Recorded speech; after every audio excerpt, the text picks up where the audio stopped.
بسم اللہ الرحمن الرحیم۔ مرنے والا اپنی موت سے 5 منٹ پہلے اپنے گھر والوں سے وہ کیا کہنا چاہتا ہے جو وہ بول نہیں سکتا۔ ناظرین، موت برحق ہے اور قرآن پاک میں ارشاد ہے کہ ہر ذی روح کو موت کا مزہ چکھنا ہے۔ موت کی سختی کے بارے میں حضرت عائشہ رضی اللہ تعالی عنہا سے روایت ہے۔ آپ رضی اللہ تعالی عنہا فرماتی ہیں کہ میں نے رسول اللہ صلی اللہ علیہ وسلم کو حالت نزا میں دیکھا۔ آپ صلی اللہ علیہ وآلہ وسلم کے پاس پانی کا ایک پیالہ رکھا ہوا تھا۔ آپ صلی اللہ علیہ وآلہ وسلم اس میں ہاتھ داخل کرتے اور پھر اپنے چہرے پر پھیر لیتے تھے اور فرماتے کہ یا اللہ، موت کی سختی میں میری مدد فرما۔ اللہ تعالی ہم سب کو موت کی سختی، نزا کی تکلیف اور سکرات کی تلخی سے محفوظ فرما کر جنت میں مسلمان کے دل کی خواہش اور قلبی تمنا ہے،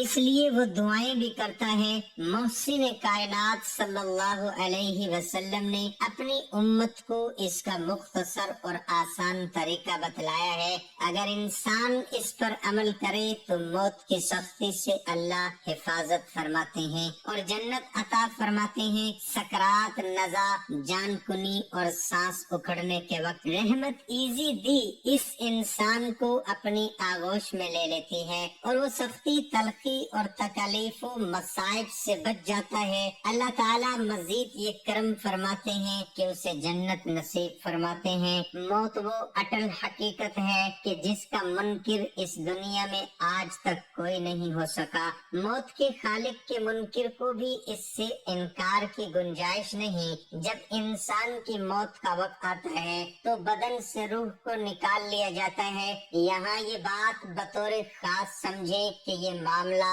امتی کا ہوتا ہے، جبکہ نبی کا معاملہ اس سے مختلف ہے۔ آپ صلی اللہ علیہ وسلم کی موت روح کو جسم سے نکال کر نہیں آئی، بلکہ روح مبارک کو پورے جسم سے سمیٹ کر دل مبارک میں جمع کر دی اور چند لمحے بعد واپس پھیلا دی گئی اور اس کے بعد مسلسل حیات ہی حیات حاصل ہے۔ جب روح کو بدن سے کھینچ کر نکالا جاتا ہے اس وقت تکلیف کی شدت کا اندازہ لگانا بھی مشکل ہے۔ سیدنا ابو ہریرہ رضی اللہ عنہ سے روایت ہے کہ نبی صلی اللہ علیہ وسلم نے فرمایا، قریب المرگ انسان کے پاس فرشتے آتے ہیں، اگر وہ شخص نیک ہو تو فرشتے کہتے ہیں، اے پاک جسم میں رہنے والی پاکیزہ روح، تو قابل تعریف ہے، تجھے اخروی راحت و آرام ہے، حساب، رزق اور ایسے رب کی ملاقات کی خوشخبری ہو جو رب تجھ سے ناراض نہیں ہے۔ وہی جملے دہراتے رہتے ہیں کہ ایسے پکی اور نیک مسلمان کی روح جسم سے باہر آ جاتی ہے، بلکہ اس سے بھی بڑھ کر آخرت میں بھی اس کی فوائد ملیں گے، اللہ اور اس کے رسول کی رضا ملے گی۔ ساقی کوثر صلی اللہ علیہ وسلم کے مبارک ہاتھوں سے حوض کوثر کا جام کوثر نصیب ہوگی، جہنم سے بچا لیا جاتا ہے، جنت اور اس کی تمام نعمتیں اس کا مقدر ٹھہریں گی، بلکہ جنت کی سب سے بڑی دولت ذات باری تعالیٰ کا دیدار اس کو نصیب ہوگا۔ غلط عقائد، بدعات اور غیر اسلامی تہذیب اپنانے والے کو دنیا میں نقصان، موت کے وقت میں نقصان اور آخرت میں تو ہے ہی خسارہ۔ بالخصوص موت کے وقت فرشتہ اس کی روح کو سخت خطاب اور اس کی تکلیف کو دگنا کرنے کے لیے کہتا ہے۔ ترجمہ: اور اگر وہ برا آدمی ہو تو فرشتہ اسے کہتا ہے، اے خبیث جسم میں رہنے والی بدروح، تیرا برا ہو تجھ کو سخت کھولتے ہوئے پانی، دوزخیوں کے زخموں سے نکلنے والی پیپ اور گند اور دوسری طرح طرح کی عذاب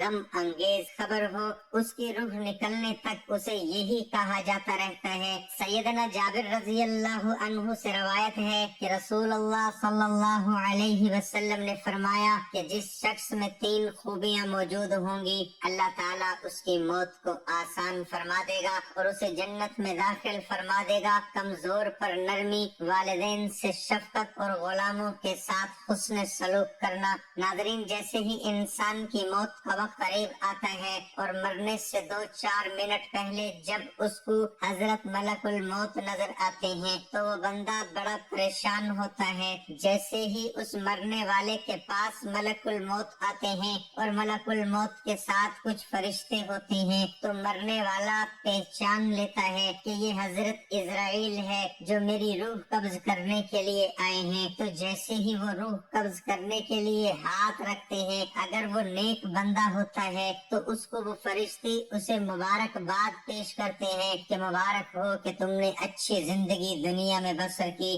اس لیے اب تمہارا آنے والا جو وقت ہے وہ تمہارے لیے بہت ہی اچھی زندگی ہونے والی ہے۔ برا بندہ ہوتا ہے تو اس سے ملکul موت کہتے ہیں کہ تمہاری بدقسمتی ہے کہ تمہیں اللہ نے زندگی دی تھی لیکن تم نے اس زندگی میں اللہ کو راضی نہیں کیا، اس لیے آنے والی جو گھاٹیاں ہیں وہ تمہارے لیے بڑی خطرناک گھاٹیاں ہونے والی ہیں۔ اس کے بعد جیسے ہی ملکul موت اس کی روح نکالنے کے لیے اس کے سینے پہ ہاتھ رکھتے ہیں تو وہ مرنے والا شخص ایک بہت ہی درد بھری آنکھوں سے اپنے گھر والوں کو دیکھ رہا ہوتا ہے۔ ناظرین، کبھی آپ نے دیکھا ہوگا کہ مرنے والے کی آنکھوں میں آنسو بھی ہوتے ہیں لیکن اس کی زبان کو بند کر دیا جاتا ہے، وہ بولنا چاہتا ہے لیکن بولنے سے قاصر رہتا ہے، وہ ہاتھ بڑھانا چاہتا ہے لیکن ہاتھ بڑھانے سے قاصر رہتا ہے، لیکن وہ اپنی زبان قلب سے کہتا ہے کہ اے میرے گھر والوں، یہ دنیا میرے لیے بیکار ہو گئی ہے، یہ دنیا، یہ گھر جس کو میں نے اپنے رہنے کے لیے بنایا تھا، اس گھر میں آج میرے لیے آخری دن ہو گیا۔ پھر اس کے بعد وہ یہ کہنے کی کوشش کرتا ہے، زبان قلب سے یہ کہتا ہے کہ اے میرے گھر والوں، اب تم مجھے اس گھر سے نکال دو گے جس گھر کو میں نے تمہارے لیے بنایا تھا، سجایا تھا، سنوارا تھا۔ اور اس کے بعد جیسے ہی ملکul موت اس کی روح کو قبض کرنے لگتے ہیں، اگر وہ نیک بندہ ہوتا ہے تو اس کی روح فوراً ہی اس کے جسم سے نکل جاتی ہے، اور اگر کوئی برا بندہ ہوتا ہے تو غیب سے آواز آتی ہے کہ اس کے گھٹنوں میں اس کی روح کو روک دو، مزید تکلیف کا سبب بناؤ، تو اس کے گھٹنوں میں روح کو روکا جاتا ہے، پھر اس کو تکلیف پہنچائی جاتی ہے، پھر گھٹنوں سے اس روح کو کھینچا جاتا ہے، کمر میں روک دیا جاتا ہے، کمر میں اس کی روح کو روک کر مزید تکلیف کا سبب بنایا جاتا ہے، پھر اس کی روح کو سینے میں روند دیا جاتا ہے تو سینے میں پیس ڈالنے والی چکی سی چل رہی ہوتی ہے، جس آواز کو وہ مرنے والا اپنے کانوں سے سنتا ہے، وہاں سینے میں اس کو مزید تکلیف ہوتی ہے۔ آپ نے دیکھا ہوگا اکثر ایسا ہوتا ہے کہ مرنے والے شخص کی آنکھیں کھلی ہوتی ہیں، سانس چل رہی ہوتی ہے لیکن پیر کام کرنا بند کر جاتے ہیں، یعنی پیروں سے روح نکل چکی ہوتی ہے اور اس کی جسم کے اندر روک دیا جاتا ہے، اس وجہ سے اس کے پیر کام کرنا بند کر دیتے ہیں اور اس کی روح اس کے درمیان میں آ چکی ہوتی ہے، پھر اس کے بعد اس روح کو بہت کسکسے سے کھینچا جاتا ہے۔ آپ صلی اللہ علیہ وسلم نے فرمایا کہ جو نیک بندہ ہوتا ہے اس کی روح اس طرح سے نکلتی ہے جیسے گوندے ہوئے آٹے میں سے بال نکال لیا جاتا ہے، برے بندے کی روح ایسے نکالی جاتی ہے جیسے کانٹے دار پیڑ کے اوپر بھیگا ہوا اون ڈالا جائے اور اس اون کو گھسیٹ لیا جائے تو جیسے وہ اون تار تار ہو جاتی ہے، اسی طریقے سے اس گناہگار بندے کے جسم اور ہڈیوں کو توڑ دیا جاتا ہے اور اس کے جسم کو تار تار کر دیا جاتا ہے۔ آپ صلی اللہ علیہ وسلم نے فرمایا، موت کی تکلیف ایسے ہے جیسے 300 جگہ پر تلوار سے کاٹا گیا ہو، جیسے زندہ بکری کی کھال اتاری جاتی ہے، جیسے زندہ چڑیا کو آگ میں پھونکا جاتا ہے، لیکن نیک بندے کی روح بڑی آسانی سے نکال لی جاتی ہے۔ جب ملکul موت اس روح کو لے کر جاتے ہیں تو وہ مرنے والا شخص اپنی آنکھوں سے اس روح کو دیکھ رہا ہوتا ہے کہ یہ فرشتے میری روح کو لے کر جا رہے ہیں۔ بندہ نیک ہوتا ہے تو سمجھ جاتا ہے کہ اس کی روح اچھے طریقے سے نکالی گئی ہے، اور بندہ برا ہوتا ہے تو وہ بھی سمجھ جاتا ہے کہ اس کی روح کس طرح سے نکل رہی ہے، تو ہمارے ساتھ آگے کیا ہونے والا ہے۔ تو یہ ملکul موت کی شکل و صورت دیکھ کر ہی مرنے والا شخص سمجھ جاتا ہے، تو وہ اپنے گھر والوں سے یہی کہنے کی کوشش کرتا ہے کہ اے لوگو، دنیا میرے لیے بیکار ہو گئی۔ اگر مرنے والا برا بندہ ہوتا ہے تو کہتا ہے کہ اگر میں نے اچھے عمل کیے ہوتے تو آج میرے لیے اچھا ہوتا، میں نے برے عمل کیے ہیں اس لیے میرے ساتھ برا ہو رہا ہے۔ اچھا بندہ ہوتا ہے تو وہ کہتا ہے میں نے اچھا کیا اس لیے میرے ساتھ اچھا ہو رہا ہے،